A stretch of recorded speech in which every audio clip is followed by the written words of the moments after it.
మందుడనని నన్ను నిందజేసిననేమి, నా దీనతను జూచినవనేమి,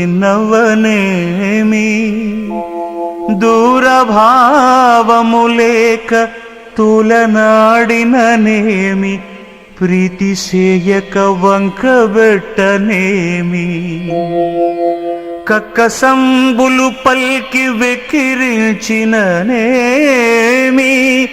తీవ్ర కోపము చేత తిట్టనేమి, హెచ్చు మాటల చేత నెమ్మలాడిననేమి, చేరిదాపట గేలిసేయనేమి, కల్పవృక్షము వలె నీవు గల్గనింకా, ప్రజల లక్ష్యంబు నాకేల పద్మనాభ, భూషణ వికాస శ్రీధర్మపుర నివాస, దుష్ట సంహార నరసింహ దురిత దూరా, దుష్ట సంహార నరసింహ దురిత దూరా.